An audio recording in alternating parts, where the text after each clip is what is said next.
And here's the thing, should shoplifting be a police priority? The Home Office will write to police chiefs, urging them to prosecute shoplifters who steal less than £200 of goods. This is in a bid to tackle violence, among other things, in shopkeepers. The news comes after it was suggested supermarkets and convenience stores may be resorting to private prosecutions to pursue thefts after complaints they are being ignored by the police. The move is a result of information provided by 3,500 retailers, the trade associations and unions, which suggest abuse towards shop staff has increased, with significant numbers saying they did not report incidents to the police. Now, depending on which figures you look at, the loss that retailers experience through shoplifting in the UK is between 350 million and 500 million pounds on an annual basis. That includes all kinds of theft from shop, internal and external. Ripping off the shop, of course, is not a victimless crime.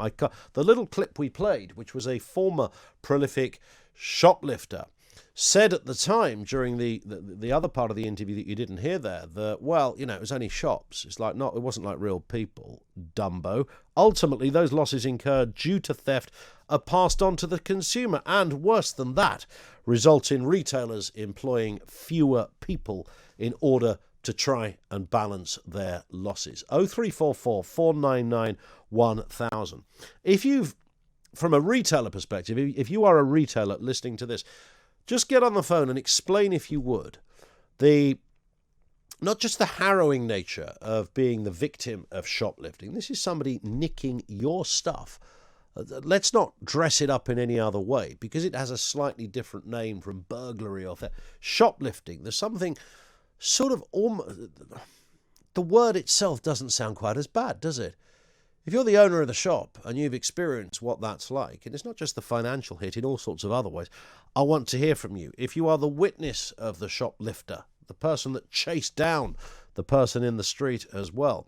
Now, in addition to that, shoplifting, of course, does come, as we mentioned, with violence, increased insurance for retailers, fear and devastation for those who work in shops and businesses. In essence, this is a significant crime. And yet, if you went out right now onto the high street, not only and nicked something from any shop, not only would you not be prosecuted, it's unlikely you'd even get arrested. It's unlikely the police will even be called. And even if they were, it's unlikely they would have time to show up. So today we learn that the Crime and Policing Minister, Kit Mordhouse, is going to write to police and crime commissioners and chief constables, underscoring the importance of working closely with local businesses to tackle the issue, and emphasising that theft of goods valued up to £200 from a shop should be prosecuted as a criminal offence. You wouldn't think this would take a government minister to have to say, I think we should start prosecuting people who nick stuff. Yeah, of course you could. For me, it's not complete. It sort of sits in the broken window policy, the broken window theory that states that visible signs of disorder and misbehaviour in an environment then encourage further kind of crimes and disorder and misbehaviour, leading to more serious crime. Well, the principle was developed to explain sort of decay in neighbourhoods and the like. That was the theory behind it. The correlation here is, for me, is that if small crimes, like as shoplifting, it's not small, but it's seen as small, minor crimes, as shoplifting is often seen, if those are dealt with, then the message goes out that the police are on to everything. Because at the moment, because of the changes the police have endured over the last load of years, the message is that the police aren't going to come anyway. So if you go over there and nick, you bump a box of Old Spice or whatever else it is you want to trouser along your merry way, then you kind of know the old Bill aren't going to show up. You absolutely know the police are probably not going to be there.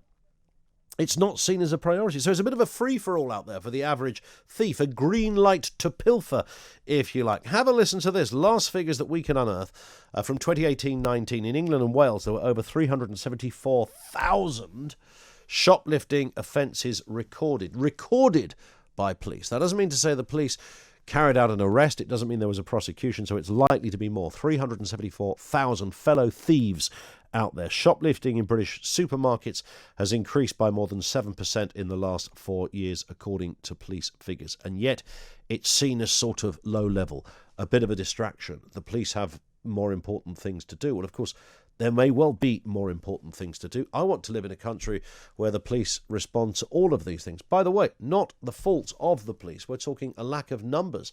We're also talking about an increase in certain offences. So they're completely caught between a rock and a hard place. But shoplifting is, I've been in a couple of shops. Every now and again you're in one when somebody is nicked. It's quite an exciting moment, isn't it, when you're just doing your shopping and suddenly you realise it's kicked off over in the food aisle because someone's been trying to trouser a moose or something. That's the dessert as distinct from the animal. That would be something to see. There's a YouTube moment right there. Man, that would go viral, wouldn't it? They stole a moose. 0344 499 1000. There it is. I mean, should this not be a massive priority when it comes to shoplifting?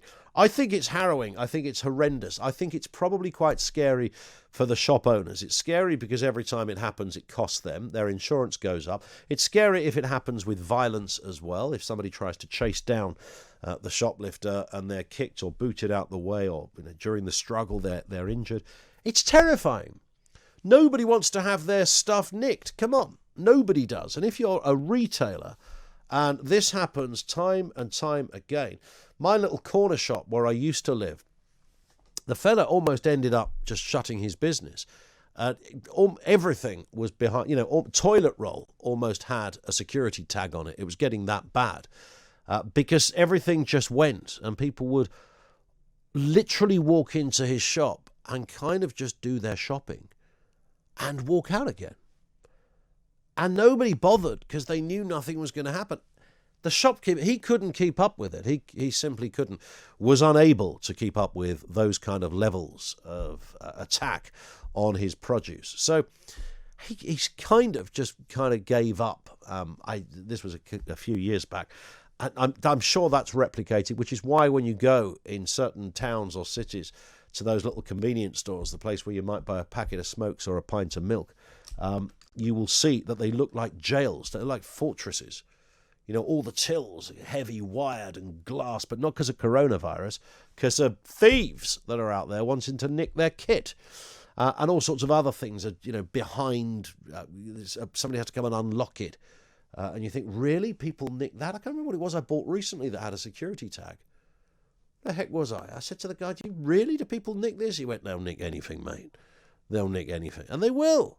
We got some lovely people. We are a country of really great people, and the human race is largely good, and it rubs along really nicely. Most of us don't do bad things and steal things and commit crimes. But that little contingent of animal that does, man alive, these feral characters they'd rob their nan, these people. And of course you get these, like the woman that we played the clip of. She said, well, when I was a kid, I was like one of 9. There was 9 of us. So, my mum, I went down one day, my mum only had an egg for dinner. So for 9 of us, you can't divide that up.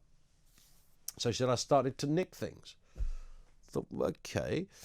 Well, I can remember times in our house where it was a bit tough, financially, and my mum was struggling a little bit. The idea that my mum would have gone on the thief to feed us would just be extraordinary. This would just, most people, it's a huge libel, isn't it, on poor people. Well, you've got to feed your kids. Most people do find a way of doing that, believe it or not. And it's not easy. What you don't do is resort to nicking somebody else's stuff. And just because it's a shop, the idea that somehow they are armour-plated and immune from any sort of effect of you going round the place, trousering their goods and sticking it in your baggy jumper or your secret bag compartment, wherever it happens to be. And a lot of these are professionals now. We know there's professional gangs out there that have ways of doing this. I read that somebody stole in a local paper not that long ago. 2 things I read. One was that somebody nicked a sewing machine. I thought, that's a substantial bit of kit, isn't it? No, sorry, a knitting machine. So that's the sort of thing it stands on 4. Doesn't a knitting machine go on 4 legs, isn't it? It's got some movement thing on it, where you knit one, pearl one as you go, or something like that. And that's a substantial bit of kit to take out of a shop. You've got to literally walk out. And the other thing I read was somebody stole a bike from a bike shop, which wasn't a particularly big bike shop, and you think, how did that happen without anybody seeing it? And the fact is, somebody did see it. And this is how brazen some of these animals are. They don't care, because they will walk into a shop, they'll look mean, they'll have no conversation, they'll pick up what they want, and they will leave. And they know full well that you imagine you're on your own in a one-man band, in this case a bike shop, and somebody walks in a balaclava. I reckon, apart from the odd situation, most people would firstly be shocked. They wouldn't know what was going on. They'd stand back, they would be terrified, and they would watch somebody walk out with 300 quid's worth of bikes. So that guy who owns the bike shop, probably for the remainder of that week, any profit he makes has been eaten up by the bit of kit that he's lost. So does it have an effect? Yes, it does, because most businesses are not big, huge conglomerate and big department stores. They're just small businesses. They're just one-man bands or very small affairs. So shoplifting absolutely should be taken and treated as a really serious crime, because it is very serious and it is very devastating. And the idea that our police minister has to write to crime commissioners and chief constables saying, could you start nicking people who steal stuff under 200 quid? Because at the moment, the unwritten rule seems to be we don't even go anywhere near unless it's over 200 quid. That's a substantial amount of stuff you can nick without even seeing a police officer. 0344 499 1000. I want to speak with you. If you are the retailer, you've been on the receiving end of this. You know full well what this is like, the devastation it caused. I'd also like to speak with you if you're a police officer, because that would be interesting to know how you feel about it, because most cops I know would gladly go out there and start nicking the bad people who are stealing stuff, but there's a resource issue there as well, and priorities have changed. And thirdly, if you are one of the people that did the hero rescue, I had a little look on YouTube. So there's some classic moments, isn't there? It's always a bit of bad luck when you try to nick something from a shop and the only other person in the shop is a 6'8" off-duty police officer. That's bad. That's when you know there is no God, isn't it? As the shoplifter, you think, man alive, I didn't expect that. There's a load of those on there. Check those out.